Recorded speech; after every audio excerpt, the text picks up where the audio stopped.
नमस्कार। आज हम पढ़ेंगे क्लास 12 की हिंदी पुस्तक अंतरा का 13वां अध्याय सुमिरनी के मन के। इसमें 3 निबंध है, 2 हम पढ़ चुके हैं। आज हम तीसरा निबंध पढ़ेंगे, ढेले चुन लो। परिचय। ढेले चुन लो के माध्यम से लेखक ने लोक विश्वासों में निहित अंधविश्वासों पर चोट की है। दुर्लभ बंधुओं की पेटियों की कथा। बबुआ हरिश्चंद्र के नाटक में दुर्लभ बंधु में पुसरी के सामने 3 पेटियां हैं, एक सोने की, दूसरी चांदी की और तीसरी लोहे की। तीनों में से एक उसकी प्रतिमूर्ति है। स्वयंवर के लिए जो आता है उसे इनमें से एक ढेला को चुनने के लिए कहा जाता है। अक्कड़बाज सोने की चुनता है और उल्टे पैर लौटता है। लोभी को चांदी की पिटारी अंगूठा दिखाती है। सच्चा प्रेमी लोहे को छूता है और उस घोड़दौड़ का पहला इनाम पाता है और उसकी ही शादी होती है। वैदिक काल में हिंदुओं की लॉटरी। ठीक ऐसी ही लॉटरी वैदिक काल में हिंदुओं की चलती थी। यह लॉटरी जीवन साथी का चुनाव करने के लिए हुआ करती थी। इस लॉटरी में विवाह का इच्छुक युवक कन्या के पिता के घर जाता और उसे गाय भेंट करने के बाद कन्या के सामने कुछ मिट्टी के ढेले रखकर उनमें से एक ढेला चुनने को कहता था। इन ढेलों को कहाँ से लाया गया था यह केवल युवक जानता था, कन्या नहीं जानती थी। यदि कन्या युवक की इच्छानुसार ढेले चुन लेती तो उस युवक से उसका विवाह हो जाता था। ढेलों का चुनाव करते समय यह माना जाता था कि यदि कन्या वेदी का ढेला उठा ले तो संतान वैदिक पंडित, यदि गोबर का चुने तो पशुओं का धनी, खेत की मिट्टी छू ली तो जमींदार पुत्र होगा। मसान की मिट्टी का हाथ लगाना सबसे बड़ा अशुभ माना जाता था, परंतु ऐसा नहीं था कि मसान की मिट्टी छूने वाली कन्या का कभी विवाह नहीं होगा। यदि वही कन्या किसी अन्य युवक के सामने कोई ढेला उठा ले तो उसका विवाह उस युवक से हो जाता था। ढेले के आधार पर जीवन साथी का चयन आज के लोगों को अंधविश्वास प्रतीत होता है, परंतु लेखक का मानना है कि आज भी ज्योतिष गणना, कुंडली तथा गुणों का मिलान के आधार पर विवाह तय किया जाता है। इसे वह अनुचित समझता है। लेखक की सोच।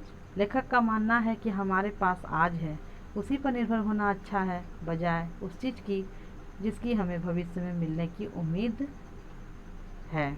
भविष्य अनिश्चित है, पता नहीं वो वस्तु हमें मिले या ना मिले, इसलिए भविष्य की अपेक्षा वर्तमान पर विश्वास करना उचित है। अब हम ढेले चुन लो निबंध विस्तार से पढ़ेंगे। शेक्सपियर के प्रसिद्ध नाटक मर्चेंट ऑफ वेनिस में पोर्सिया अपने वर को बड़ी सुंदर रीति से चुनती है। बबुआ हरिश्चंद्र के दुर्लभ बंधु में पुरसरी के सामने 3 पेटियां हैं, एक सोने की, दूसरी चांदी की, तीसरी लोहे की। तीनों में से एक में उसकी प्रतिमूर्ति है। स्वयंवर के लिए जो आता है उसे कहा जाता है कि इनमें से एक को चुन ले। अक्कड़बाज सोने को चुनता है और उल्टे पैरों लौटता है। लोभी को चांदी का पिटारी अंगूठा दिखाती है। सच्चा प्रेमी लोहे को छूता है और घुड़दौड़ का पहला इनाम पाता है। ठीक ऐसी ही लॉटरी वैदिक काल में हिंदुओं में चलती थी। इसमें नर पूछता था, नारी को बूझना पड़ता था।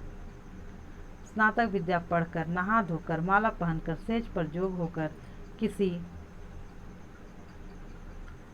बेटी के बाप के यहाँ पहुँच जाता था। वह उसे गौ भेंट करता। पीछे वह कन्या के सामने कुछ मिट्टी के ढेले रख देता। उसे कहता कि इसमें से एक उठा ले, कहीं 7, कहीं कम, कहीं ज़्यादा। नर जानता था कि ये ढेले कहाँ कहाँ से लाया हूँ और किस किस जगह की मिट्टी इनमें है। कन्या जानती न थी। यही तो लॉटरी की बुझावल ठहरी। बेदी की मिट्टी, गौशाला की मिट्टी, खेत की मिट्टी, चौराहे की मिट्टी, मसान की धूल, कई चीज़ें होती थी। बूझो मेरी मुट्ठी में क्या है, चित या पट। यदि वेदी का ढेला उठा ले तो संतान वैदिक पंडित होगा, गोबर चुना तो पशुओं का धनी होगा, खेत की मिट्टी छूली तो जमींदार पुत्र होगा। मसान की मिट्टी को हाथ लगाना बड़ा अशुभ था। यदि वह नारी ब्याह जाए तो घर मसान हो जाए, जन्म भर जलाती रहेगी। यदि एक नर के सामने मसान की मिट्टी छू ली तो उसका यह अर्थ नहीं कि उस कन्या का कभी ब्याह न हो। किसी दूसरी नर के सामने वह वेदी का ढेला उठा ले और ब्याही जाए। बहुत से विसूत्रों में इस ढेलों की लॉटरी का उल्लेख है।